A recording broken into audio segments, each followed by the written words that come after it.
وذكر فإن الذكرى تنفع المؤمنين۔ پس اے نبی ان سے رخ پھیر لو، تم پر کچھ ملامت نہیں، البتہ نصیحت کرتے رہو، کیونکہ نصیحت ایمان لانے والوں کے لیے نافع۔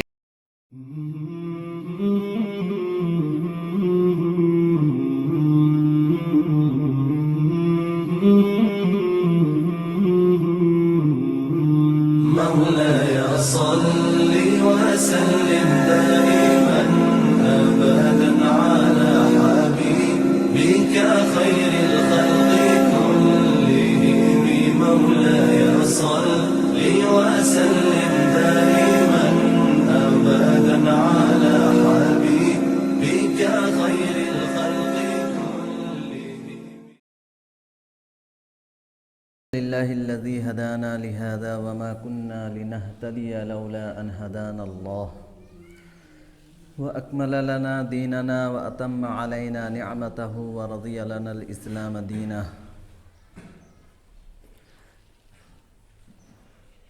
فلا نعبد ولا نستعين إلا إياه وصلى الله على آله وأصحابه وبارك وسلم تسليما كثيرا كثيرا، أما بعد، فقد قال الله تعالى في كلامه المجيد والفرقان الحميد: أعوذ بالله من الشيطان الرجيم، بسم الله الرحمن الرحيم، إنما يعمر مساجد الله من آمن بالله واليوم الآخر وأقام الصلاة وآتى الزكاة ولم يخش إلا الله فعسى أولئك أن يكونوا من المهتدين۔ وعن أبي هريرة رضي الله تعالى عنه قال عن النبي صلى الله عليه وسلم قال: أحب البلاد إلى الله مساجدها وأبغض البلاد إلى الله أسواقها، أو كما قال عليه الصلاة والتسليم۔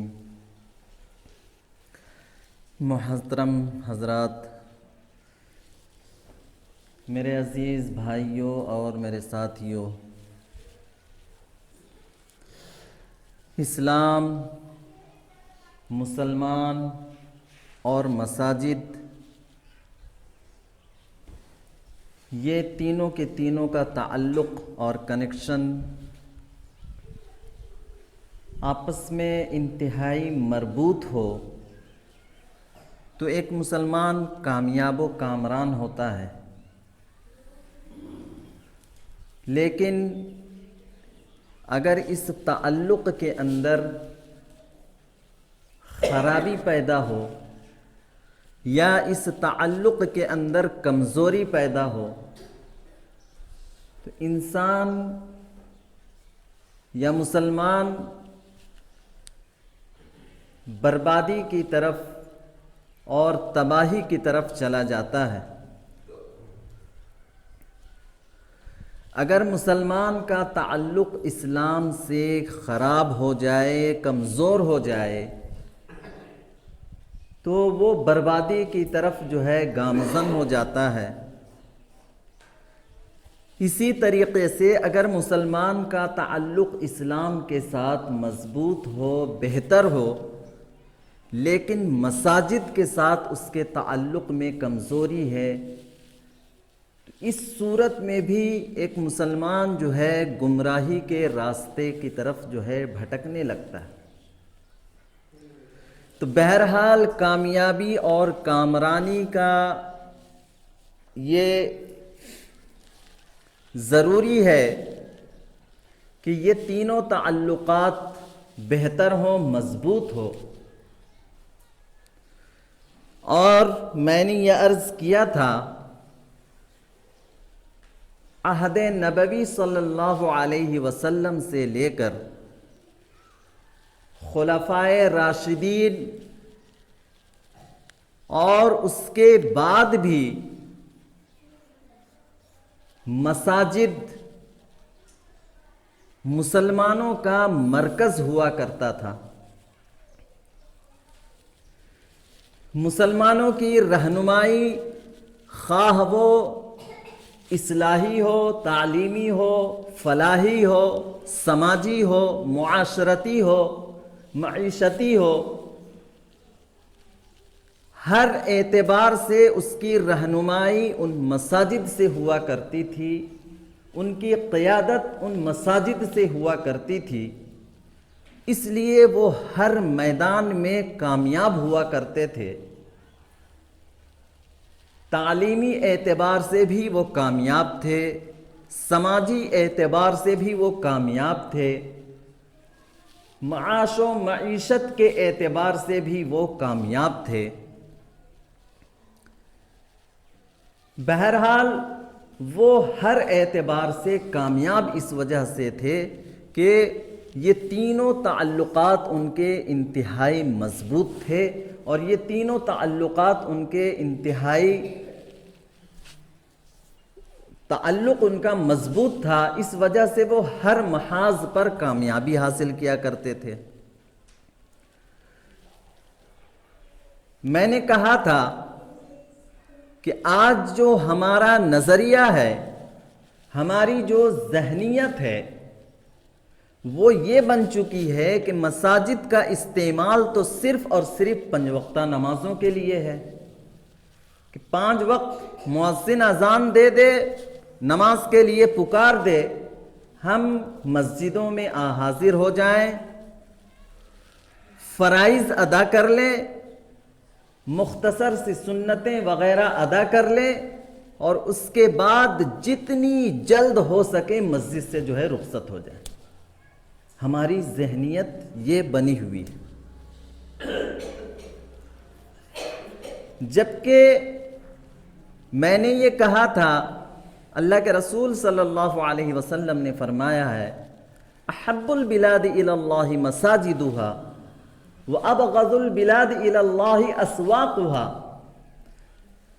کہ روئے زمین کے اندر سب سے بہترین جگہ، سب سے مقدس جگہ، سب سے پاکیزہ جگہ، اور اللہ کے نزدیک سب سے محبوب جگہ جو ہے مساجد ہے۔ وَأَبْغَضُ الْبِلَادِ إِلَى اللَّهِ أَسْوَاقُهَا، اور روئے زمین کے اندر سب سے زیادہ مبغوض، سب سے زیادہ ناپسندیدہ جگہ اللہ کے نزدیک بازار ہے۔ اس حدیث کی روشنی میں ہمیں یہ سمجھ لینا چاہیے کہ ہمارا وقت زیادہ کہاں گزرنا چاہیے، مساجد میں گزرنی چاہیے یا پھر بازاروں میں گزرنا چاہیے؟ ہمیں خود اس بات کا فیصلہ کر لینا چاہیے۔ تو میرے محترم بزرگوں، دوستو، جب اللہ کی محبوبیت، اللہ کی قربت، اللہ سے تعلق، اللہ سے کنیکشن اس مسجد سے ملتی ہے تو ہمارا وقت یہاں مسجدوں میں گزرنا چاہیے۔ صرف نماز پڑھ کر رخصت ہو جائیں، یہ ہمارے لیے محرومی کی بات ہے۔ مسجدیں آباد ہونی چاہیے، ہر وقت آباد ہونی چاہیے۔ آپ صلی اللہ علیہ وسلم کے زمانے میں، آپ صلی اللہ علیہ وسلم وقت کے بادشاہ ہیں۔ دنیاوی نظام اس وقت کا، اور چاہے دینی نظام ہو، ابھی الگ الگ نظام ہو گیا ہے۔ دینی نظام کو ہم نے الگ کر لیا ہے اور دنیاوی نظام کو ہم نے الگ کر لیا ہے۔ جبکہ آپ صلی اللہ علیہ وسلم کے زمانے میں، خلفائے راشدین کے زمانے میں اور تابعین تبع تابعین کے زمانے میں یہ امور الگ نہیں ہوا کرتے تھے۔ سارے امور کی قیادت مساجد سے ہوا کرتی تھی۔ آپ صلی اللہ علیہ وسلم جب مکہ مکرمہ سے ہجرت فرما کر مدینہ منورہ جو ہے روانہ ہوئے، سب سے پہلے مدینہ پہنچنے سے قبل آپ نے قباء میں، مدینہ سے قریب ایک بستی تھی، قباء نام ہے، وہاں پر آپ نے قیام فرمایا۔ جب آپ نے وہاں قیام فرمایا، سب سے پہلے آپ صلی اللہ علیہ وسلم نے وہاں پہ مسجد کی بنیاد رکھی، جسے آج بھی حجاج کرام جب وہاں جاتے ہیں تو دیکھے ہوں گے مسجد قباء کے نام سے جانا جاتا ہے۔ یہ اسلام کی، مسلمانوں کی سب سے پہلی مسجد ہے، مسجد قباء آپ صلی اللہ علیہ وسلم نے جس کو قائم کیا۔ اس کے بعد جب آپ مدینہ منورہ پہنچے، وہاں بھی آپ صلی اللہ علیہ وسلم نے مسجد کا قیام عمل میں لایا، مسجد نبوی کے نام سے آپ اسے جانتے ہیں۔ اب یہ مساجد جو آپ صلی اللہ علیہ وسلم نے قائم کیا، اس کے بعد رفتہ رفتہ یہ سلسلہ آگے بڑھتا رہا، جگہ جگہ مسجدوں کا قیام، مسجدوں کی بنیادیں رکھی گئی، مسجدیں بنائی گئی۔ اب ان مساجد سے آپ صلی اللہ علیہ وسلم کے زمانے میں ظاہر سی بات ہے پورے مسلمانوں کا نظام آپ صلی اللہ علیہ وسلم کے ہاتھ میں ہے۔ آپ صلی اللہ علیہ وسلم وقت کے بادشاہ ہیں۔ اب بادشاہت کے لیے آپ صلی اللہ علیہ وسلم نے کوئی قلعہ، کوئی محل تعمیر نہیں کروایا کہ میں وقت کا بادشاہ ہوں، سارے مسلمان جو ہیں میرے پیروکار ہیں، مجھ پر جان چھڑکنے والے ہیں، میرے جانثار ہیں، اس لیے میرے لیے ایک بڑا قلعہ اور ایک بڑا محل تعمیر کیا جائے۔ آپ صلی اللہ علیہ وسلم نے کوئی قلعہ، کوئی محل تعمیر نہیں کروایا، بلکہ سب سے پہلے آپ نے مسجد تعمیر کرائی۔ مساجد کے اندر جو نظام چلتا تھا، آپ صلی اللہ علیہ وسلم مساجد کے اندر جو ہے نمازوں کا اہتمام ہے، آپ صلی اللہ علیہ وسلم فرما رہے ہیں۔ اس کے علاوہ تعلیمی نظام جو مسلمان ہوتے تھے، ان کی تعلیم و تربیت اسی مسجد سے ہوا کرتی تھی۔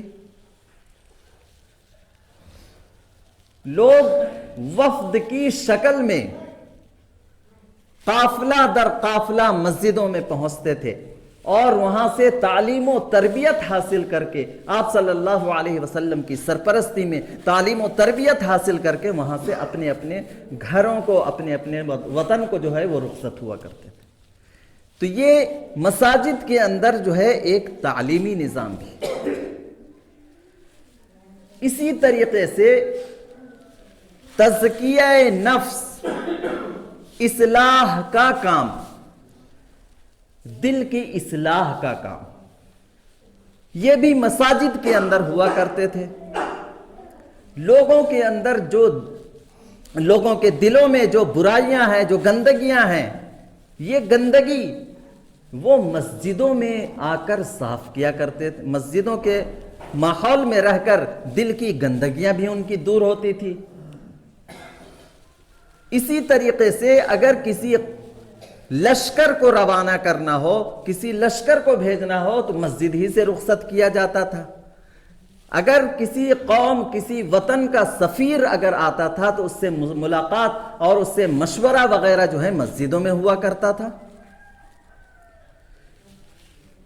امت مسلمہ کی فلاح کے لیے، اس کی کامیابی کے لیے، خواہ وہ دنیاوی ہو اخروی ہو، ہمارے نقطہ نظر سے ہمارا دنیاوی امور الگ ہوتے ہیں، لیکن آپ صلی اللہ علیہ وسلم اور آپ کے ماننے والے، چاہنے والوں کے نزدیک دنیاوی امور بھی دینی امور کے ساتھ جڑے ہوئے ہوتے تھے، وہ الگ نہیں ہوتے تھے۔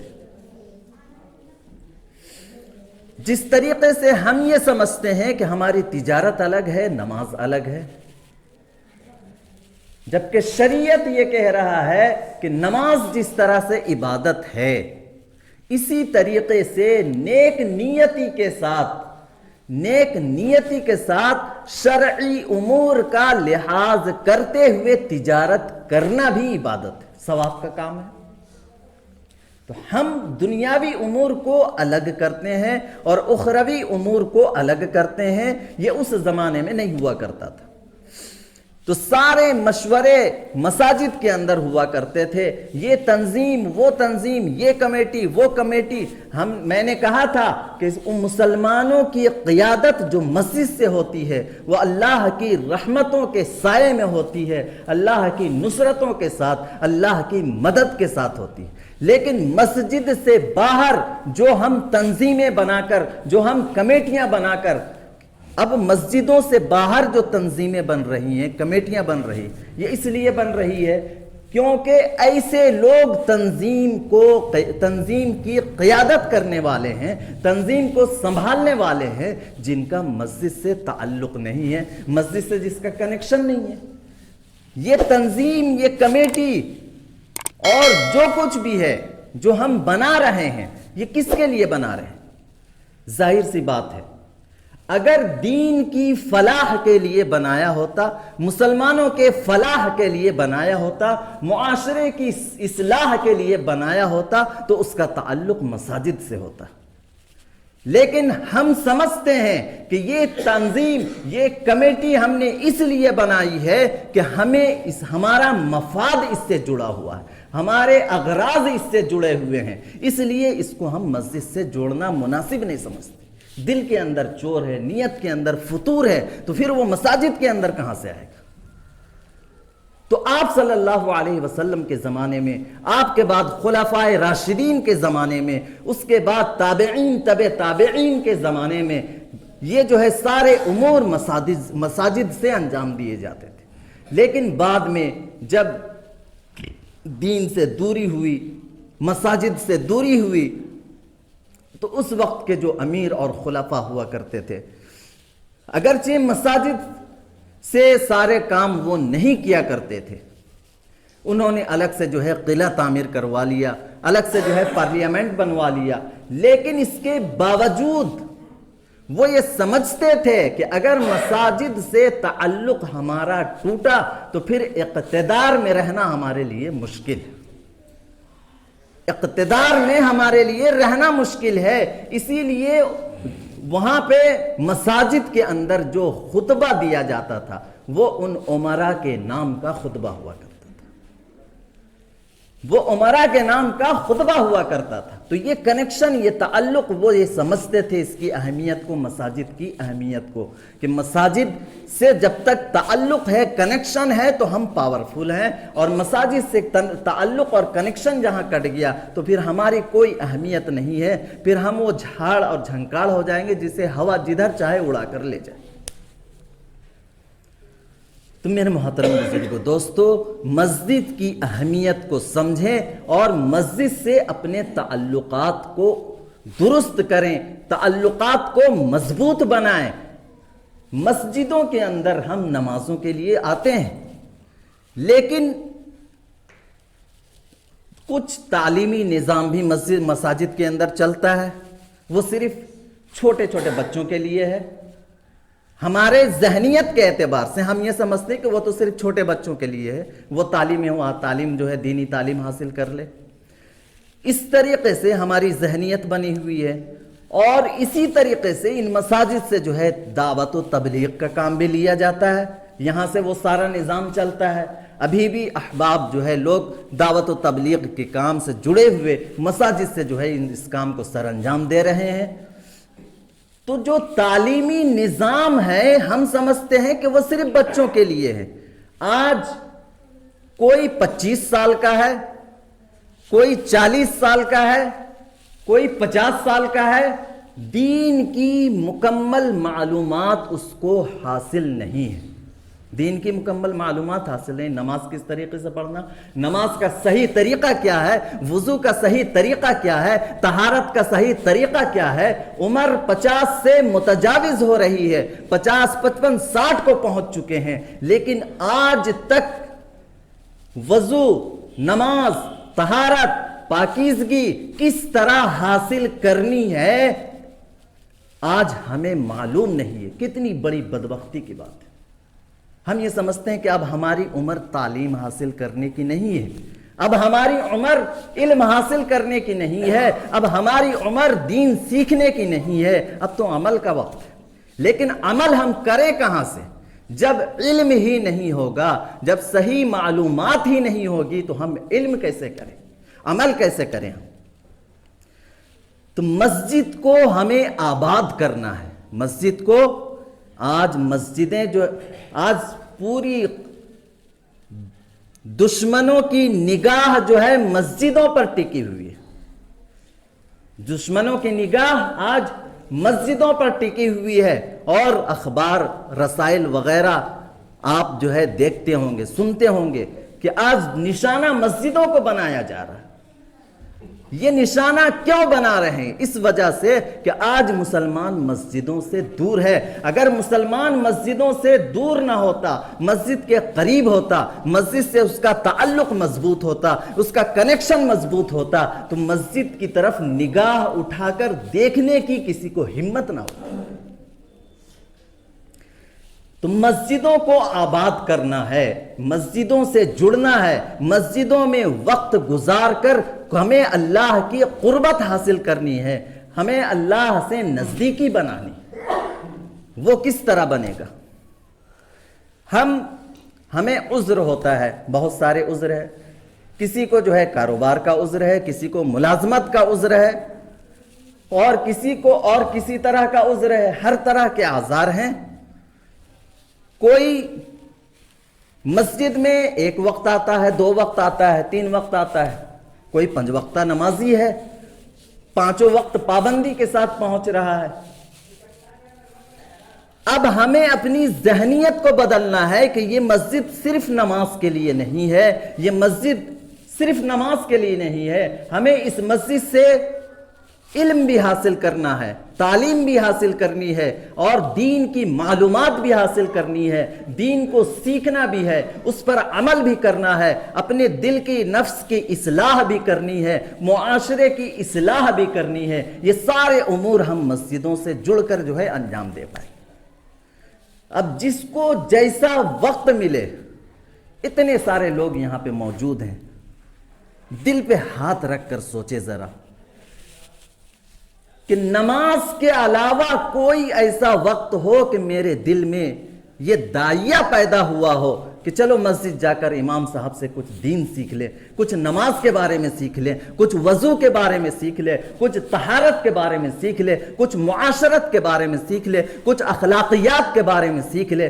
دل پر ہاتھ رکھ کر سوچے کسی کے دل میں یہ جذبہ اور داعیہ پیدا ہوا؟ کیونکہ ہم نے تو یہ سمجھ لیا کہ اب ہماری عمر نہیں ہے یہ سیکھنے کی، یہ عمر ہماری نہیں ہے سیکھنے کی۔ میرے محترم بزرگوں، دوستو، مسجد کو آباد کیجئے، جس وقت جس کو موقع ملے وہ مسجد میں آئے، امام صاحب سے جڑے، امام صاحب سے تعلق قائم کرے کہ بھائی مجھے یہ سیکھنا ہے، مجھے یہ معلوم کرنا ہے، مجھے دین کی یہ باتیں سیکھنی ہیں۔ تو اس طریقے سے یہ مسجدیں جو ہے آباد ہیں، اس طریقے سے مسجدیں ہمیشہ آباد رہے گی، اور مسجد کے ماحول میں رہ کر ہم جس انسانیت کے قالب میں ڈھلیں گے، ہمارے اندر درد مندی بھی پیدا ہوگی، ہمدردی بھی پیدا ہوگی، غم گساری بھی پیدا ہوگی، اور دوسروں کے ساتھ جو ہے میل محبت کے ساتھ رہنا بھی ہم سیکھیں۔ ہماری شقاوت، دل کی سختی کی وجہ سے آج ہمارے اخلاق بگڑ چکے ہیں، ہمارے رویے بگڑ چکے ہیں۔ دل میں نرمی ہونی چاہیے، گنجائش ہونی چاہیے، ایثار کا جذبہ ہونا چاہیے، قربانی کا جذبہ ہونا چاہیے کہ ہم اپنے حقوق کو بالائے طاق رکھ کر دوسروں کی مدد کر سکیں۔ یہ جذبہ اور یہ ایثار اور قربانی کا جذبہ ہمارے اندر ہونا چاہیے، یہ مسجدوں سے حاصل ہوگا۔ آپ صلی اللہ علیہ وسلم کے زمانے میں ایک دیہاتی مسجد نبوی کے اندر، مسجد نبوی کے صحن میں ایک کنارے پر صحابہ کرام موجود ہیں، آپ صلی اللہ علیہ وسلم موجود ہیں۔ ایک دیہاتی بیچارہ، اتنی جانکاری، اتنی معلومات اس کو نہیں ہوگی، وہ مسجد کے صحن میں آ کر پیشاب کرنے لگا۔ مسجد کے صحن میں پیشاب کرنے لگا۔ آپ صلی اللہ علیہ وسلم موجود ہیں، صحابہ کرام موجود ہیں۔ صحابہ کرام کو اتنا سخت غصہ آیا کہ یہ مسجد کے اندر جو پاکیزہ جگہ ہے، پاکیزہ مقام ہے، یہ یہاں پہ جو ہے ناپاکی پھیلا رہا ہے۔ صحابہ اکرام اس کو طرف سختی کے ساتھ نمٹنے کے لیے اس کی طرف بڑھے۔ آپ صلی اللہ علیہ وسلم نے صحابہ اکرام کو روک دیا۔ صحابہ اکرام کو آپ صلی اللہ علیہ وسلم نے روک دیا۔ مسجد کے اندر پیشاب کر رہا ہے، مسجد کے صحن میں، لیکن آپ صلی اللہ علیہ وسلم نے سختی کرنے سے منع کیا، رک جاؤ۔ اس کے بعد آپ صلی اللہ علیہ وسلم نے فرمایا دعو، چھوڑ دو، اس کو مارو مت، اس کے اوپر سختی مت کرو۔ وَحْرِقُوا سِجِلًّا مِّنَ الْمَاءِ عَلَى الْبَوْلِ، اور پانی کی ایک بالٹی پیشاب پر بہا دو، پانی کی ایک بالٹی پیشاب پر بہا دو، پاک کر دو جگہ کو۔ فَإِنَّكُمْ بُعِثْتُم مُيَسِّرِينَ، فَإِنَّكُمْ بُعِثْتُم مُيَسِّرِينَ وَلَمْ تُبْعَثُوا مُعَسِّرِينَ۔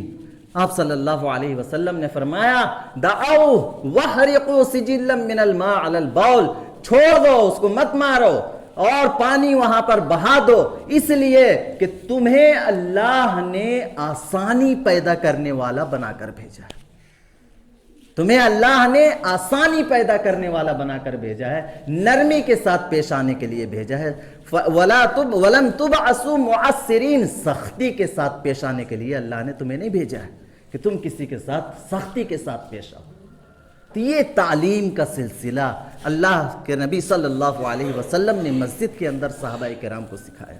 یہ دل کی نرمی اور دل کی خوشبختی، یہ دل کی نورانیت جو ان کے اندر آئی تھی، وہ اس تعلیم سے آئی تھی۔ تو یہ مسجدوں سے ملے گی، تو مسجدوں سے ہمیں جڑنا ہے، مسجدوں کے ساتھ تعلق کو مضبوط بنانا ہے۔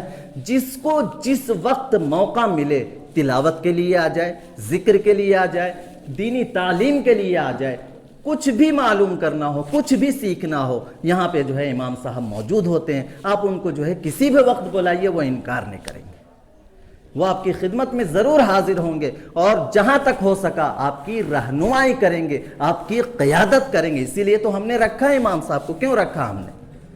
صرف 5 وقت نماز پڑھانے کے لیے رکھا کہ 5 وقت نماز پڑھا دیا چھٹی؟ ہم نے امام صاحب کا انتخاب اس لیے کیا، نماز کے لیے تو کوئی بھی ہمارے محلے کا کوئی بھی شخص جو تھوڑا دینی تعلیم حاصل کیا ہے، دینی جانکاری، نماز پڑھا سکتا ہے، لیکن باقاعدہ ہم نے امام رکھا کہ یہ مسجد میں نماز کا نظام بھی قائم ہو، مسجد میں تعلیم کا نظام بھی قائم ہو، مسجد کے اندر تعلیم و تعلم کا نظام بھی برقرار رہ سکے، اور ہم اپنے دینی رہنمائی بھی حاصل کر سکے، دنیاوی اعتبار سے بھی رہنمائی حاصل کر سکے، ساری قیادت ہم یہیں سے حاصل کر سکے۔ اس لیے تو ہم نے رکھا ہے، اور یہی کام کے لیے جب ہم نے رکھا ہے تو پھر ہم رکھ کر اس سے استفادہ نہ کرے، فائدہ حاصل نہ کرے، یہ ہماری کیا ہے؟ بے وقوفی، حماقت ہی تو ہے۔ یہ ہماری حماقت ہے کہ ہم رکھ کر جو ہے ہمارے پاس جو ہے خزانہ ہے، لیکن ہم محرومی اور ناداری والی زندگی گزارے، کیسی بے وقوفی کی بات ہے۔ تو بہرحال مسجدوں کو آباد کرنا ہے، اور یہ مسجد آباد کس طرح سے ہوگا؟ مسجد کی آبادی 2 طرح سے ہوتی ہے۔ ایک مسجد کی ظاہری آبادی، ایک مسجد کی ظاہری آبادی، اور ایک مسجد کی معنوی اور باطنی آبادی، دونوں طرح سے مسجد کو آباد کرنا۔ ظاہری آبادی مسجد کی یہ ہے کہ ہم مسجد کی تعمیر اور مسجد کی تعمیری کام کو مکمل کرائیں، تعمیری اعتبار سے ہماری مسجد مکمل ہو، کسی چیز کی کوئی کمی نہ ہو۔ یہ مسجد کی ظاہری تعمیر ہے، ظاہری آبادی ہے اس کی۔ اور اس کی معنوی اور باطنی آبادی یہ ہے کہ مسجد کو جس مقصد کے لیے بنایا جا رہا ہے، مسجد کو جس مقصد کے لیے بنایا جا رہا ہے، اس مقصد کے لیے ہم مسجد کو آباد رکھیں، ظاہری اعتبار سے بھی آباد ہو، تعمیر مکمل ہو، مسجد کے اندر کوئی جس طریقے سے ہمارے گھر میں اگر کوئی کمی ہو جائے، کہیں پہ پلاسٹر اکھڑ گیا یا دیوار کے اندر کمزوری ہو گئی یا تعمیر مکمل نہیں ہے، تو ہمارے اندر خلش ہوتی ہے، بے چینی ہوتی ہے کہ گھر کی تعمیر مکمل ہو جائے اور ہم عافیت کے ساتھ، سکون کے ساتھ زندگی بسر کریں۔ اسی طریقے سے مسجد کی ظاہری تعمیر اگر مکمل نہیں ہوتی ہے تو وہی خلش، وہی بے چینی ہمارے اندر ہونی چاہیے کہ مسجد کی تعمیر مکمل نہیں ہے، ہم کس طریقے سے اسے مکمل کروا لیں۔ اس کے لیے ہمیں جو قدم اٹھانا پڑے، اس کے لیے جو ہمیں کوششیں کرنی چاہیے وہ ہم کریں۔ حضرت عثمان غنی رضی اللہ تعالیٰ عنہ سے روایت ہے کہ آپ صلی اللہ علیہ وسلم نے فرمایا، من بنا مسجدا للہ تعالی بنا اللہ لہ مثلہ فی الجنہ، کہ آپ صلی اللہ علیہ وسلم نے فرمایا کہ جو مسجد اللہ کے واسطے مسجد بناتا ہے، مسجد میں اللہ کے لیے مسجد بناتا ہے، مکمل مسجد بنائے یا مسجد میں شامل ہو، بنانے میں تعمیری اعتبار سے اس میں شامل ہو، اعانت معاونت کے اعتبار سے شامل ہو، روپیے پیسے خرچ کرے اس میں مسجد کے کام میں، یا اس میں مزدوری کے اعتبار سے شامل ہو، یا جس اعتبار سے مسجد کی ضرورت ہو، یا مسجد کی جو اشیاء ہے ضرورت کی وہ چیزیں دے کر ہم مسجدوں کی تعمیر میں حصہ لے سکتے ہیں۔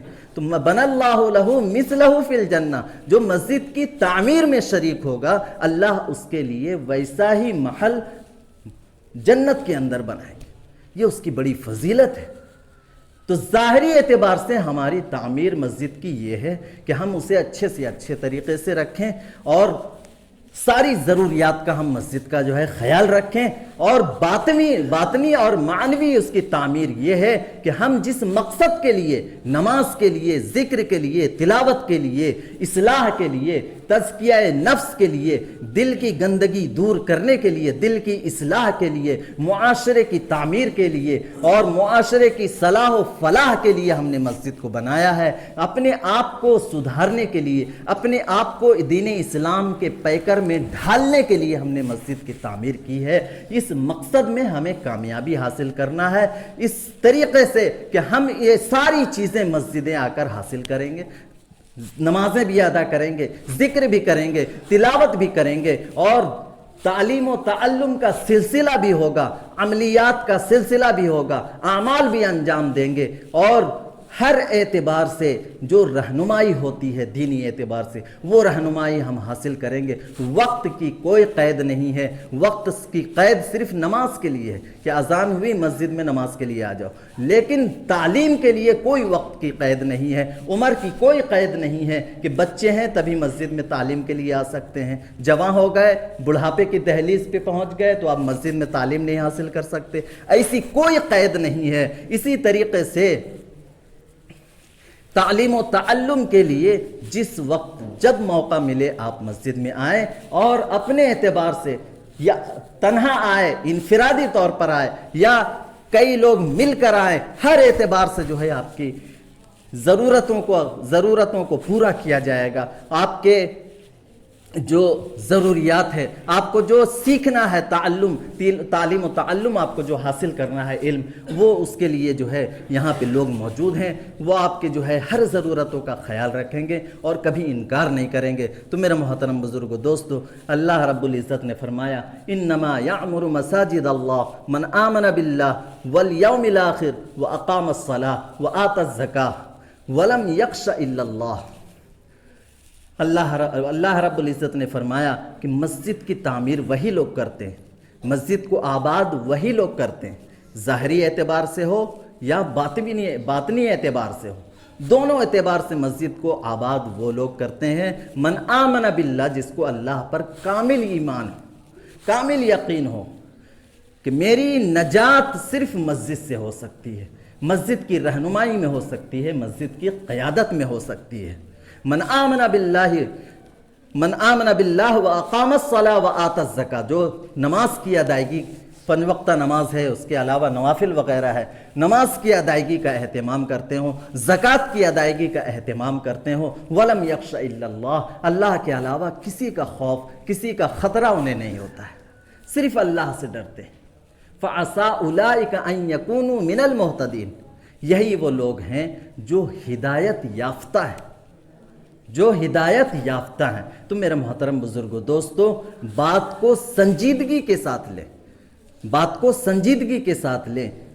تعلیمی ہو، تبلیغی معاملہ ہو، آج جو ہمارے بھائی تبلیغی بھائی آتے ہیں مسجدوں کے اندر، کتنی قربانیوں کے بعد آتے ہیں، اہل و عیال کو چھوڑا اپنا روپیہ پیسہ خرچ کر کے مسجدوں کے اندر آتے ہیں کہ ہم کچھ سیکھیں، ہم سے کچھ لوگ سیکھیں۔ اس مقصد کے لیے آتے ہیں، آپ سے کمانے کے لیے نہیں آتے، یا آپ سے واہ واہی کرانے کے لیے نہیں آتے کہ ہم آئیں یہاں پہ تو لوگ میری تعریف کریں کہ کتنی بڑی قربانی دینے والا ہے، کتنا ایثار اس کے اندر موجود ہے۔ اس مقصد سے نہیں آتے، یا آپ سے آنے کے بعد آپ سے کچھ حاصل کر کے جائے، یہ بھی نہیں ہے۔ وہ اس مقصد سے آتے ہیں کہ میری آخرت بھی درست ہو جائے، آپ کی آخرت بھی درست ہو جائے، ہم بھی کچھ سیکھیں، آپ بھی کچھ سیکھیں۔ یہی سلسلے میں مسجد میں آتے ہیں، اور جب اعلان کیا جاتا ہے کہ بھائی نماز کے بعد تھوڑا سا وقت، مختصر سا وقت دین کے لیے، اللہ کے لیے، اللہ کے رسول کے لیے، قرآن سیکھنے کے لیے، دین سیکھنے کے لیے بیٹھ جاؤ، بڑی افسوس کے ساتھ کہنا پڑتا ہے کہ 1-2 فرد ہی مشکل سے بیٹھ پاتے ہیں۔ یہ کتنے افسوس کی بات ہے کہ ہم دین سیکھنے کے لیے ہمارے پاس وقت نہیں ہے، مسجد میں رکنے کے لیے ہمارے پاس جواز نہیں ہے کہ ہم مسجد میں کچھ دیر رک جائے، مسجد کی نورانی ماحول میں کچھ وقت ہمارا گزر جائے، تاکہ کل قیامت کے دن وہ ہماری نجات کا ذریعہ بن جائے، سبب بن جائے۔ اس مقصد سے جو ہے یہ بیٹھنا بیٹھانا ہوتا ہے، یہ سیکھنا سکھانا ہوتا ہے۔ تو میرا محترم بزرگوں، دوستو، آپ ایسی مجلسوں میں، محفلوں میں وقت نکال کر اگر مکمل طور پر نہیں بیٹھ سکتے، 5 منٹ بیٹھے، 10 منٹ بیٹھے، کچھ تو دل میں بات اترے گی، کچھ تو دل کے اندر بات آئے گی۔ یہ سیکھنا سکھانے کا سلسلہ ہوگا۔ کس کی دل کی دنیا اللہ کب پلٹ دے کوئی نہیں جانتا۔ انتہائی نافرمان گناہوں میں ڈوبا ہوا شخص، شرابی، کبابی، ہر طرح کے گناہ میں ڈوبا ہوا، لیکن ایک جھٹکے میں اللہ اس کی دل کی دنیا ایسا بدلتا ہے کہ سارے گناہوں سے اس کو نفرت ہو جاتی ہے، اور اللہ کا مقرب بنتا ہے، اللہ کا ولی بنتا ہے، اور ایسا ولی کامل بنتا ہے کہ ساری دنیا اس سے جو ہے ہدایت حاصل کرتی ہے۔ تو اپنے لیے، اپنے فلاح کے لیے ہم وقت نکال کر بیٹھیں، سیکھیں، اور یہاں پہ تعلیم و تعلم کا سلسلہ قائم کریں، اس مسجد کو ہم مثالی بنائیں۔ اللہ رب العزت ہمیں کہنے سننے سے زیادہ عمل کی توفیق عطا فرمائے۔ وما علینا الا البلاغ۔